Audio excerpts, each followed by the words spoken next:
जरूरी, ठीक है। स्टॉप व्हेन बॉडी स्टॉप, ठीक है, stop when body stop adjustment to the, adjustment यहाँ पे होगा when body stop, when body stop adjustment, adjustment, adjustment to the hot temperature by sweating. Adjustment, यहाँ पे एडजस्टमेंट वर्ड मिसिंग है, बहुत important word है, एडजस्टमेंट ही मिसिंग है। एडजस्टमेंट ना कर पाए, अगर शरीर किसी टेम्परेचर को अपना शरीर उसके साथ एडजस्ट नहीं कर पाता है, हॉट टेम्परेचर एडजस्टमेंट नहीं कर पाता है, तब जाकर इस तरह का बीमारी होती है, उसी को बोलते हैं हीट स्ट्रोक। तो मोटा मोटी जो बात था हीट स्ट्रोक से रिलेटेड आपको यहाँ समझ में आ गया होगा, ठीक है, समझ में आया, ये इसको बोलते हैं हीट स्ट्रोक। तो ये हो गया। अब हम लोग बात करते हैं दूसरा बीमारी, इसको बोलते हैं हम लोग हीट एग्जॉशन। हीट एग्जॉशन अक्सर तुम लोग को गर्मी में भी होता होगा, वो क्या है उसके बारे में जान लेते हैं। Heat exhaustion, HEAT, heat exhaustion, EXHAUSTION, heat exhaustion. Normally तुम लोग क्या करते हो, देखना तुम लोग के शरीर में ना पूरा एकदम एनर्जी लॉस फील करते हो, अभी गिर जाएंगे, अब लुढ़क जाएंगे, ऐसा नहीं होता है, ठीक है। क्यों होता है भाई, तो लिखो it is cause, cause CAUSE, cause due to, due to, क्यों होता है भाई, कॉज ड्यू टू, ठीक है, cause due to loss of large, loss of large, large LARGE, large, loss of large amount of fluid, loss of large amount of fluid, amount of fluid, fluid, ठीक है, amount of fluid from the body. Body से अगर बहुत ज्यादा मात्रा में fluid निकल जाए, मतलब पानी बह जाए, पानी निकल जाए, फ्लूइड का मतलब यहाँ पे मत समझना कि कोई फ्रूट्स का रस का मैं बात कर रहा हूँ, फ्लूइड का मतलब वाटर ही होता है ना, वाटर। गर्मी के समय देखना तुम्हारा शरीर से क्या होता है, पानी लॉस होता है, पसीने के रूप में बहुत ज्यादा लॉस होता है, और उस केस में डिहाइड्रेशन का एक प्रॉब्लम होता है, डिहाइड्रेशन, ठीक है ना। इसमें तुम्हारा उल्टी, दस्त, ये सारा चीज का शिकायत ज्यादा मिलता है, अक्सर मिलेगा तुमको गर्मी का मौसम में। तो इस तरह का चीज को बोला जाता है, क्या बोलते हैं हम लोग, हीट एग्जॉशन बोलते हैं, ठीक है। अब दो तरह का और बीमारी है, ठीक है, एक होता है तुम्हारा निस्टिग्मस होता है, ठीक है, एक होता है निस्टिग्मस, एक तरह का बीमारी है उसको निस्टिग्मस बोलते हैं ना, इसको मैं मिटा देता हूँ, निस्टिग्मस, तीसरा नंबर रोग का नाम है निस्टिग्मस। और एक होता है ग्लेयर इफेक्ट, एक तरह का ग्लेयर इफेक्ट, एक बीमारी को बोलते हैं निस्टिग्मस, ये बहुत फेमस है, इस नाम तुमको हर जगह मिलेगा, निस्टिग्मस, NYS टगमस, TAGMUS,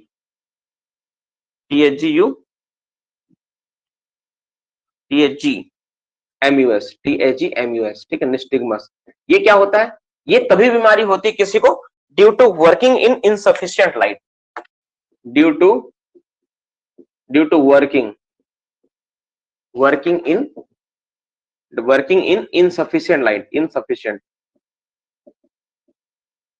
लाइट। देखना तुम अक्सर देखना एक चीज, जो वर्कर इनसफिशिएंट लाइट में काम करते हैं ना, कम रोशनी में काम करते हैं, तो उसको इस तरह की बीमारी होता है। इसमें क्या आई को इफेक्ट करता है ना, आई, आंख में इफेक्ट होता है, ये आंख में प्रॉब्लम होता है, ठीक है, आई को इफेक्ट करता है। और सबसे आंख में एक सबसे आखिरी जो बीमारी बचा है, जैसे 4th नंबर, उसको ग्लेयर, ग्लेयर, ग्लेयर नाम का एक चीज होता है, ग्लेयर किसको बोले हम लोग। देखना जब तुम्हारा आंख में कोई लाके टॉर्च बार दिया, तो तुम्हारा आंख कैसे चमक जाता है, देखियो कि नहीं, उसको ग्लेयर इफेक्ट बोलते हैं ना, due to working in more light, due to working in more light. अगर अधिक रोशनी में कोई काम कर रहा है, ठीक है, बहुत ज्यादा लाइट उसके चारों तरफ जल रहा है, उसको बोलते हैं ग्लेयर। तुम नोटिस करना खुद, जैसे तुम्हारा क्या बोलता है कि तुम्हारा आंख के सामने कोई टॉर्च बार दिया, कैसे चिड़चिड़ीपन आया, तो ग्लेयर बोलता है, आंख चमक जाता है ना, उसको ग्लेयर बोलते हैं, ग्लेयर इफेक्ट बोलते हैं। या फिर देखना कोई शीशा से जब गर्मी के समय में तुम्हारा आंख के सामने चमकाता है, तुमको कैसे इफेक्ट लगता है, उसको ग्लेयर इफेक्ट बोलते हैं। इस सब के कारण क्या होता है ना, हेडेक होता है, ज्यादातर सर दर्द होता है, तुम सोच नहीं पाओगे, तुमको नींद ठीक से नहीं आएगा, ठीक है, ये सारा चीज इसमें सिम्टम्स देखा जाता है, ये सारी चीजें लगभग इसमें होती है, ठीक है। तो ये चीजें हो गया। एक हिट, एक और आता है हाइपरमैक्सिया भी आता है, कॉज ड्यू टू, ठीक है, हाई टेम्परेचर। एक और बीमारी होती है, उसका भी मैं लिख ही देता हूँ 5 नंबर, ठीक है, हाइपरमैक्सिया, हाइपरमैक्सिया भी होता है, 5 नंबर भी लिख लो। मैं सोच रहा था इसको छोड़ दूं, पर लिख ही लो, बाबू चुप हो गया, ठीक है। हाइपर पायरेक्सिया, सॉरी माफ करना, हाइपर पायरेक्सिया नाम ऐसा है ना, ऐसा भी याद रहता नहीं, ठीक है, तुम लोग याद करके रखना, कभी जीवन में काम आए, शायद नहीं काम आएगा तो किसी को अपना नॉलेज बताने के लिए काम आएगा कि सर हम इतना नाम जानते हैं, cause due to high temperature, इसका पीछे कारण क्या होता है? Cause due to high temperature. अगर अधिक तापक्रम में कोई व्यक्ति काम करेगा, हाई टेम्परेचर, तो इसको हाइपरेक्सिया बोल के बीमारी हो सकती है, ये सारी होती है। ठीक है, तो ये सारा चीज मोटा मोटी वही है, सारा का सारा चीज तुम देख लो, मोटा मोटी सारी बीमारी है जो लगभग होता है। इसके साथ तुम साउंड वाला जो चैप्टर था, एक बार मैंने साउंड के बारे में बताया था, आप लोग को याद होगा। साउंड से रिलेटेड भी जो रोग होता है, जिसमें साउंड का अलग अलग लेवल दिया हुआ था ना, जैसे तुम्हारे हेयरिंग लॉस से रिलेटेड वार्निंग था, ठीक है, डेंजर लिमिट था, ठीक है, ईयर प्रोटेक्टिव इक्विपमेंट जो होता है, फिर तुम्हारा अलाउ वर्किंग कितना तक अलाउ कर, इसमें अलग अलग तरह का नॉट अलाउ टू वर्क है, ये सारा चीज के बारे में हम लोग देखते हैं।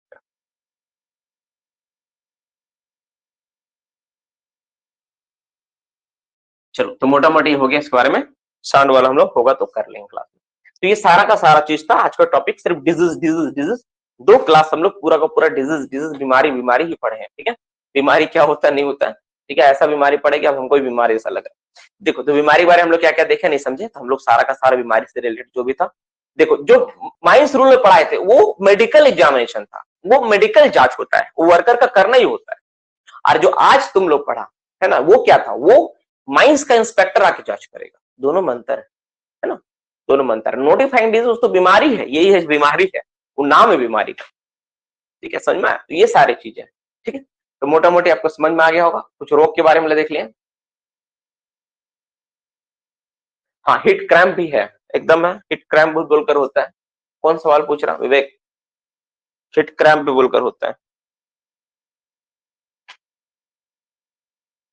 1 एंड 2 में डिफरेंस समझ में नहीं आया, 1 एंड 2 में डिफरेंस नहीं समझ में आया। देखो, एक चीज क्या था, 1 और 2 में डिफरेंस तुम नहीं समझ पाया, मैं बता देता हूँ। 1 नंबर में क्या बीमारी का नाम लिखे थे, मुझे देख लेने दो। एक का तो हीट स्ट्रोक था, दूसरा में कौन सा नाम लिखे थे? हीट स्ट्रोक के बाद क्या लिखा था, मैंने क्या पढ़ाया था?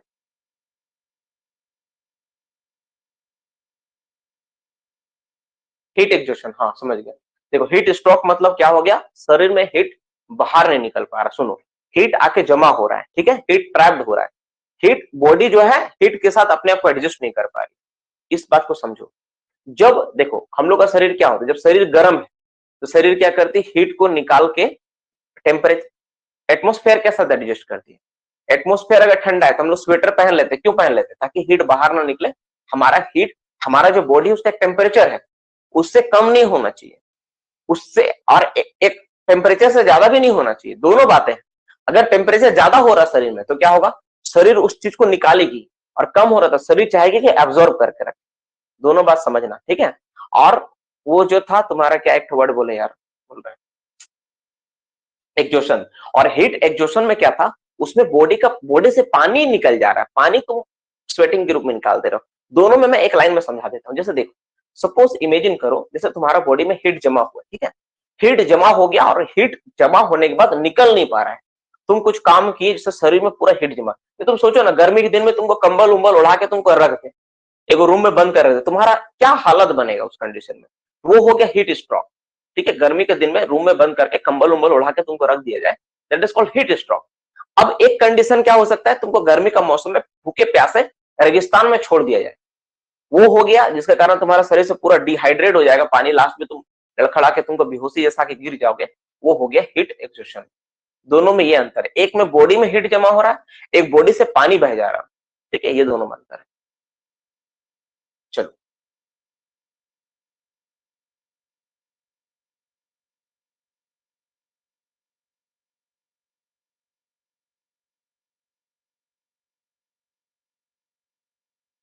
वैभव, तुम्हारा जो पॉइंट है ना, इसके बारे में हमको नहीं आइडिया है, इसके बारे में नहीं आइडिया है। हिट क्रैम्प के बारे में पढ़ना, CRAMP, हिट क्रैम्प के बारे में जानना, हिट क्रैम्प क्या होता है। कहाँ फंसा रहा है यार तुम हमको। ठीक है, बोल देते हिट क्रैम्प क्या होता है। देखो, हीट क्रैम्प क्या होता है ना, गर्मी के दिन में तुम अक्सर महसूस करोगे ना, तुम्हारा बॉडी का जो मसल CRAMP, उसका नाम क्या है जो विवेक बोल रहा है, उसका भी नाम लिख लो यार, 6 नंबर में लो, लिख ही लो। Hit cramp, hit CRAMPS, cramps CRAMPS, इस बीमारी के बारे में पता है। इसमें क्या होता है ना, मसल पेन करता है, वर्कर में suffer from painful muscle, worker लिख लो, वर्कर में suffer from painful muscle, painful muscle. तुम लोगों में से इतना कितना लोग है जो गर्मी के दिनों महसूस करता है कि सर मेरा एकदम ये मसल है ना स्टिक हो गया है, पूरा एकदम दर्द दे रहा है? ऐसा होता है? किसी से होता है? ठीक है, क्यों होता है? ये भी, इसके पीछे भी वो हीट एग्जॉशन ही कारण है। शरीर से अगर पानी, तुम्हारे शरीर से अगर पानी निकलेगा, डिहाइड्रेट होगा ना, तो मसल्स पेन करता है। कहीं नहीं तो उसके पीछे भी रीजन है, और इसको बोलते हैं हीट क्रैम्पस बोलते हैं। इसमें क्या होता है ना, बॉडी से पानी जो लॉस होता है उसके कारण होता है। नॉर्मली ऐसा कभी हो बाबू तो एक तरीका मैं बताता हूँ, गर्म पानी ठंडा पानी करके दोनों से मिला के धोना, तुरंत ठीक हो जाएगा, 5-7 मिनट में ठीक हो जाएगा। ठीक है,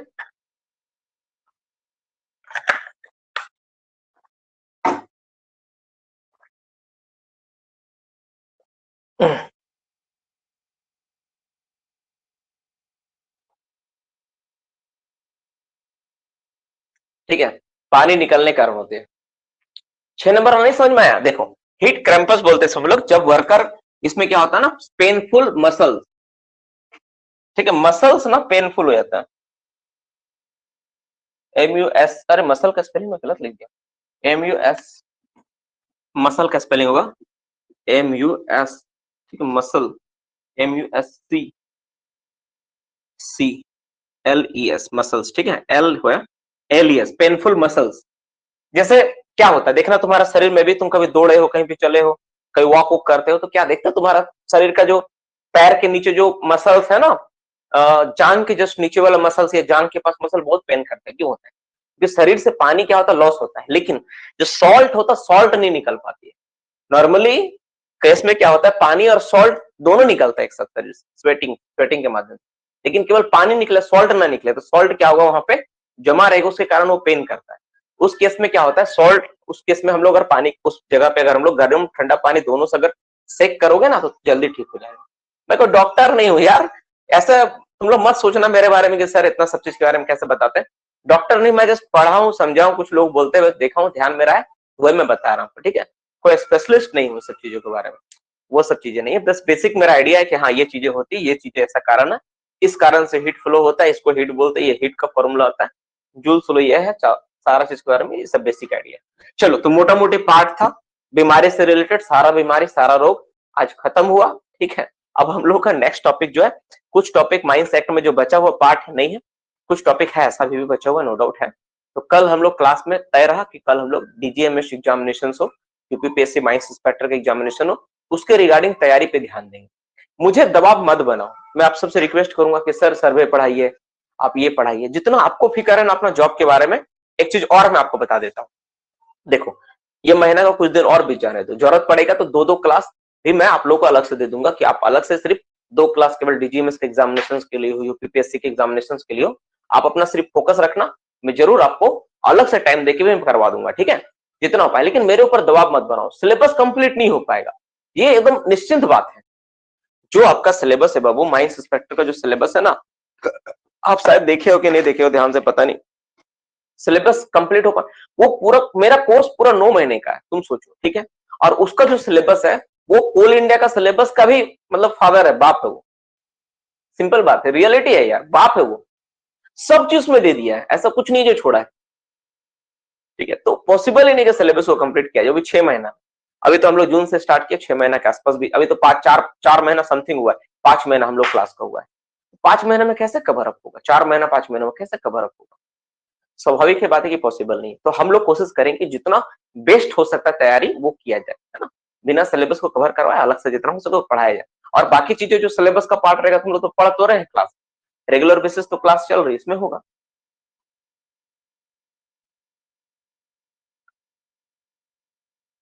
हाँ यार, क्रैम्प ही बोलते हैं, ठीक है, क्रैम्प बोलते हैं, CREMP। चलो लिख लो यार, CREMP बोलते हैं ना, चलो लिख लो। हमको एग्जैक्टली इसका मीनिंग नहीं पता, बुक में लिखा हुआ है, वही मैं आपको बता दिया, लिख लो, क्रैम्प बोलते हैं। सर्वेइंग सिर्फ आप नहीं पढ़ाए हैं, ठीक है, देखते हैं सर्वेइंग के बारे में, उस पर ध्यान रहेगा। इसके बाद क्या स्टार्ट कीजिएगा, मैसेज कब स्टार्ट कीजिएगा? कोर्ट ऑफ इंक्वायरी बाकी है ना सर? कोर्ट ऑफ इंक्वायरी में ऐसा कुछ नहीं गंगाधर है, जबकि बहुत बड़ा चीज नहीं है court of inquiry. Court of inquiry क्या है, बस जस्ट जैसे मान लो कोई एक्सीडेंट वगैरह तो उस पर एक गठन किया गया बोर्ड है, तो जांच करती है ना, वैसा कुछ बहुत बड़ा चीज है, 2-4 मिनट का है। मैं क्लास कभी डिस्कशन कर दूंगा, 5-10 मिनट में खत्म हो जाए फोटो इंक्वायरी, ऐसा कुछ नहीं है। आप मुझे गंगाधर, आप मुझे व्हाट्सअप कर देना इस टॉपिक को, ठीक है। फोटो कोर्ट ऑफ इंक्वायरी जो बार बार आ रहा है इसको व्हाट्सअप कर देना, देख लूंगा। सर्वेइंग कुछ लोगों का डिमांड आ रहा है कि सर क्या पढ़ाइए, सर्वेइंग के बारे में आ रहा है ये।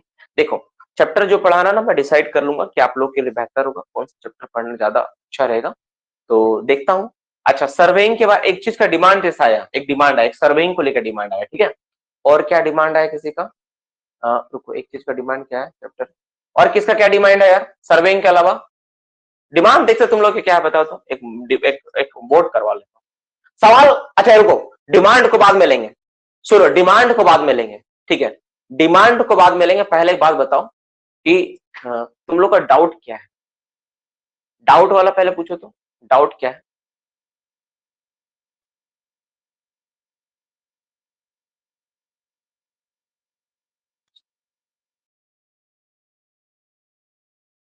हाँ डीजीएमएस का क्वेश्चंस कल ही होगा, डोंट वरी।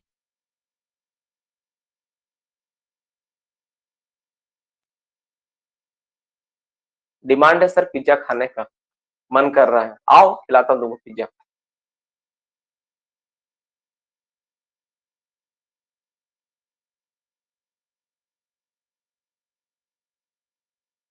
हम्म, देखो अगर रेस्क्यू रूल तुम पढ़ना चाहते हो, ठीक है, रेस्क्यू रूल अगर तुम लोग कवर करना चाहते हो, जैसे अभी देखो मुश्किल से हमको लग रहा है 10-10 दोनों मिलाकर क्लास का काउंटिंग करोगे तो हम लोग का 15-20 क्लास हुआ होगा, और पूरा को पूरा एक रूल खत्म हो गया ना।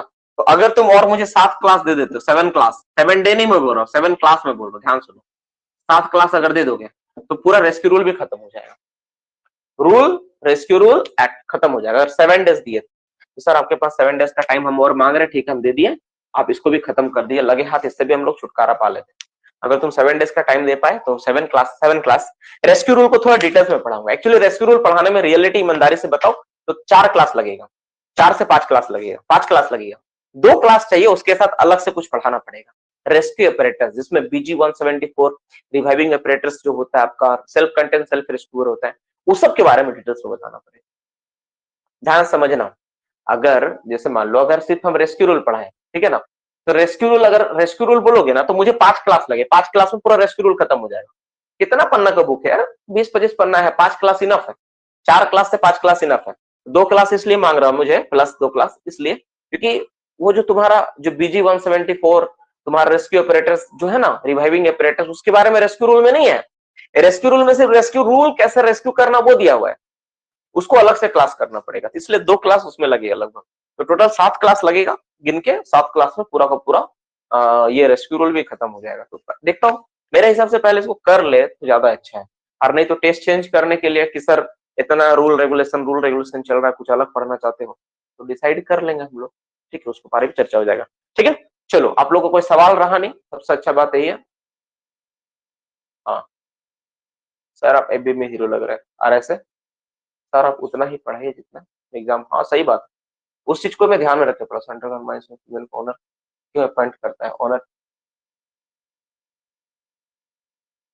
अरे गधा, वो का मतलब ऑनर ही तो है, हम लोग को भी ऑनर ही अपॉइंट करता है। Sir please focus on the mining Sardar and the government examination, very good Kamlesh. नहीं ये बात, इसका बात पे ना दम है कि सर कहीं ना कहीं हम लोग को जो एग्जामिनेशन, उस पर एग्जामिनेशन को फोकस करके पढ़ाइए, क्योंकि सिर्फ रेस्क्यू और ये सब चीज करते रहे और उस पर सवाल नहीं आए तो भी एक दिक्कत वाली बात है, क्योंकि एग्जाम सर पे है ना। हाँ, ठीक है, मैं समझ गया आप लोग का जो डिमांड है ना, मैं समझ गया कैसे करना है। मैं कल कोई ना कोई उपाय करके मैं कल इस बारे में चर्चा कर दूंगा कि मैं क्या करने वाला हूँ, ठीक है। मुझे भी थोड़ा टाइम दे दो ताकि मैं भी इस तरह का, क्योंकि देखो सबसे बड़ा बात है बाबू, 2 चीज है, 2 चीज को सोचना पड़ेगा। एक बच्चा लोग एग्जाम है डीजीएमएस का और इसका, तो मुझे वैसा सिलेबस और ऐसा टॉपिक सेलेक्ट करना चाहिए जो एग्जाम का दृष्टि से इंपॉर्टेंट है, ठीक है, जो एग्जाम में बच्चा लोगों का काम आ जाए, और ये भी चीजें इंपॉर्टेंट है। तो दोनों चीजों को बैलेंस करके मैं कुछ चीज स्टार्ट करूंगा ताकि दिक्कत ना हो, ठीक है। और एक चीज मेरे दिमाग में चल रहा है, बताऊंगा नहीं, बहुत इंटरेस्टिंग चीज है, उसी को मैं सोच रहा हूँ क्योंकि उसमें सवाल कंफर्म रहेगा। और सबसे इंटरेस्टिंग बात है, वो जो टॉपिक पढ़ाने मुझे हार्डली 1 से 2 क्लास लगेगा, 2 क्लास में मैं खत्म कर दूंगा पूरा का पूरा चीज, और उससे हर एग्जाम में सवाल आएगा, चाहे आप यूपीपीएससी के बारे में दो या इसके बारे में दो। तो उस टॉपिक को मैं पहले होगा 2 क्लास में खत्म कर दूंगा। उसके बाद अब क्या टॉपिक मेरा दिमाग में अचानक आया, स्माइल देख के समझ ही रहे होगे, कुछ सर का दिमाग में अचानक आया, कुछ अच्छा आया होगा। तो मैं बताऊंगा, डिस्क्लोज करूंगा मंडे के दिन। कल क्लास में इसको डिस्क्लोज करूंगा, ठीक है, क्योंकि मैं देख लेता हूँ उसमें मेरी तैयारी कितनी है, ज्यादा अच्छा रहेगा। चलो ठीक है, चलो क्रेज रूल अभी नहीं पढ़ाऊंगा, उससे सवाल नहीं आता। Bye, good night to all of you, sweet dream, सभी को शुभ रात्रि, एकदम आराम से सो जाओ, ठीक है। जितना पढ़ा है उसको तैयारी करो अच्छे से। जो एग्जाम है जिनका एग्जाम है, सबसे रिक्वेस्ट है जो पढ़ाया गया अच्छे से तैयारी करो, अच्छे से पढ़ो।